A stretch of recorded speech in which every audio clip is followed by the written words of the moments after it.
I stood in front of the mirror, studying my reflection. Everything seemed to be in order: well-groomed hair, neat makeup, and a figure that wasn't perfect, but not bad for my age. And yet, there was no fire in my eyes. "You're just overthinking it," she said when I shared my thoughts with her. "Sign up for workouts, shake it off. I have a great trainer. Young, energetic, just fire. He'll get you out of this moping." I laughed then. "Do you think I need someone waving gantels at me?" "You need someone to look at you again the way you deserve to be looked at." I didn't answer, but her words stuck in my head. A week later, I opened the door and saw him. Andre. He was young, tanned, wearing a tight black t-shirt that emphasized his muscles. His gaze slid over me appraisingly, but not brazenly, more like interested. "Good afternoon, Marina," he smiled, extending his hand. "Are you ready?" "Ready? For what, exactly? Training? Or something more?" "We'll see," I replied, hoping my voice sounded firm.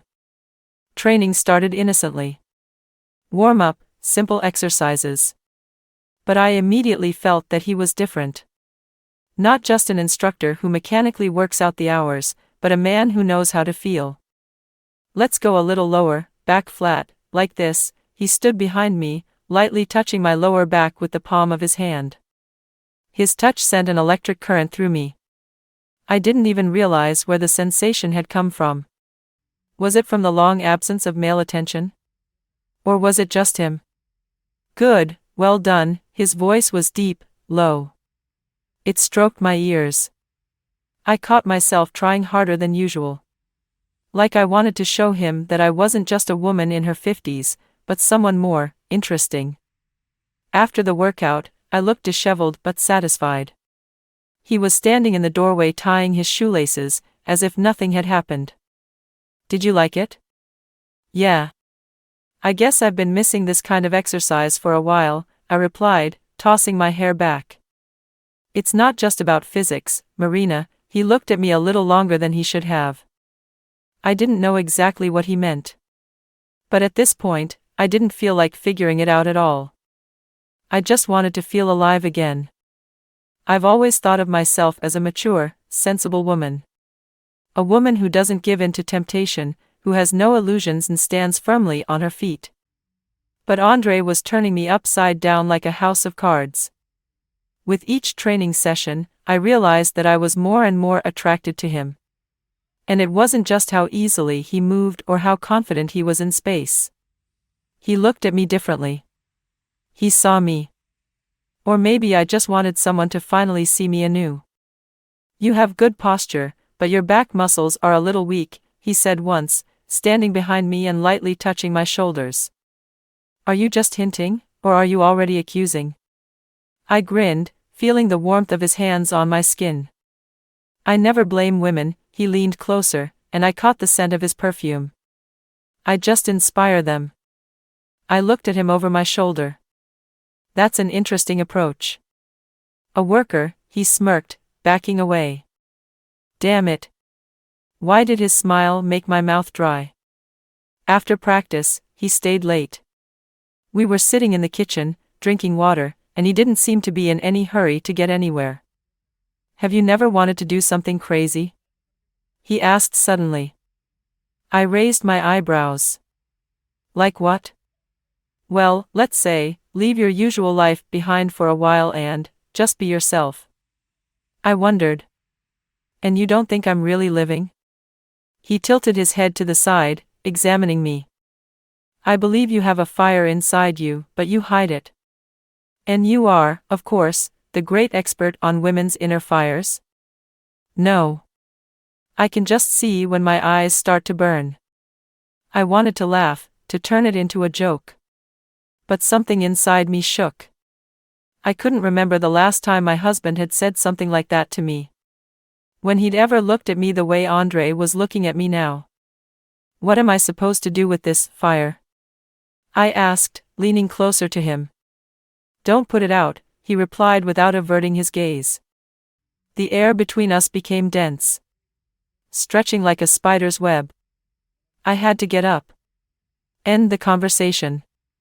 Thank him for the training and tell him I had to go. But I didn't do any of those things.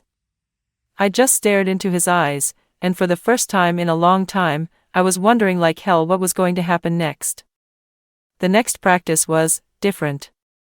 I could feel his gaze, catch his every move, almost physically feel the thin thread between us that could break at any second. Keep your balance, Marina, he said as I did the plank. I'm trying. Do you like to keep a balance in your life at all? I snorted. You have some strange questions. Because I'm interested in you. I froze. He said it so simply, without a shadow of embarrassment. Maybe if he'd said it differently, I would have joked, brushed it off. But he was staring straight into my eyes, not averting his gaze, and I felt something inside me finally crumble. It was inevitable. I knew I was moving in a direction from which there would be no turning back. But damn it, I wanted to know what was on the other side of the line. Let's pause for a moment. Write in the comments where you hear our stories from, whether something similar has happened to you in your life, or perhaps you have your own version of a similar story. It will be interesting to hear your thoughts. Also, don't forget to subscribe so you don't miss the sequel. And now, we continue. I didn't plan anything. I really didn't. It happened on its own. Or maybe I was just talking myself into it so I wouldn't feel so guilty. We finished training later than usual. I felt a pleasant fatigue in my muscles, but something else was raging inside me: adrenaline, excitement, the feeling that something important was about to happen. Will you stay for tea? I asked him as he was about to leave. He grinned slightly, as if he knew that question would be asked. How can I refuse? The kitchen was warm and cozy. I opened the window to let in the night air. A light breeze ruffled my hair, but I felt a heat that had nothing to do with the weather. Are you always this serious? Andre asked, leaning on the table and studying me. I wondered. You think I'm serious? Yes. But there's something intriguing about it. I laughed. You mean I lack lightness? I'd say you lack allowing yourself to be easy. He said it so simply, but I felt his words hit something inside. You know I'm 53, right? I raised an eyebrow. I know, he grinned. And you know it only suits you, don't you? I froze. He said it so calmly, like it was no big deal. But I could hear in his voice what I had been afraid to hear. At some point, his hand covered mine.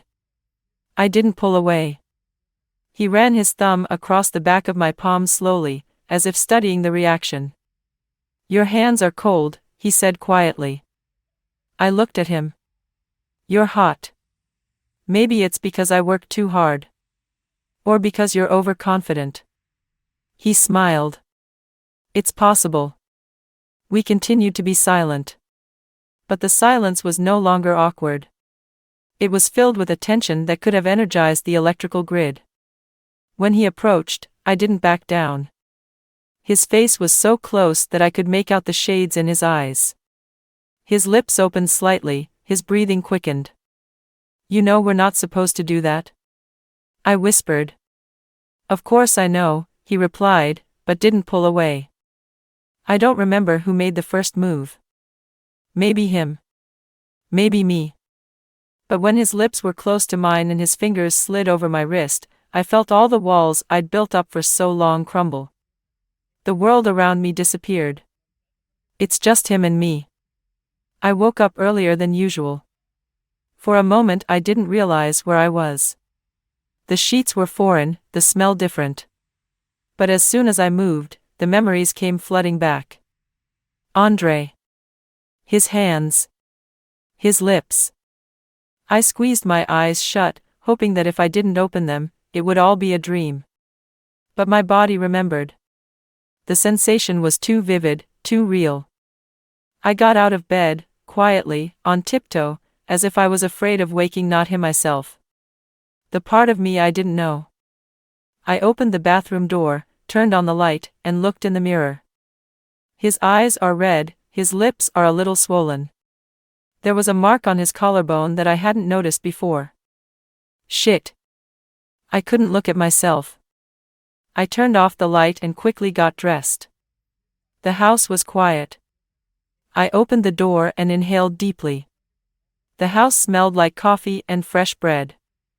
Oleg stood at the stove, as he did every morning, in his old t-shirt. "You're up early," he said without turning around. "Yeah, couldn't sleep." He poured coffee into cups. "Is something wrong?" I froze. No." He turned to me, gave me a look, then busied himself with the toast again.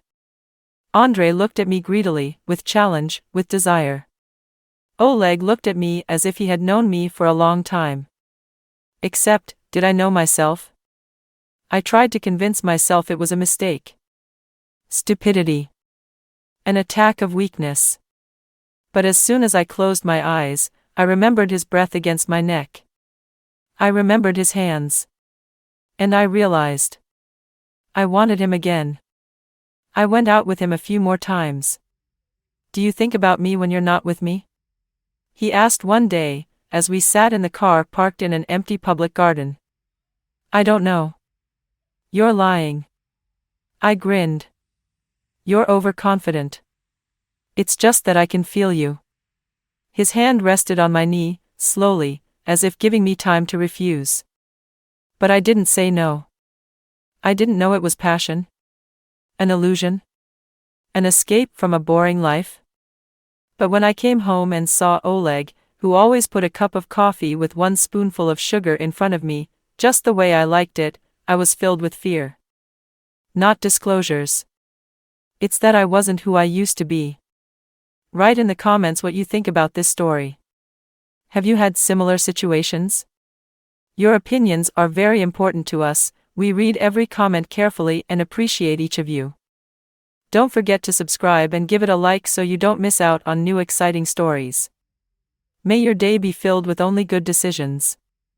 And just so we know you're listening all the way to the end, write in the comments, the border that could not be crossed.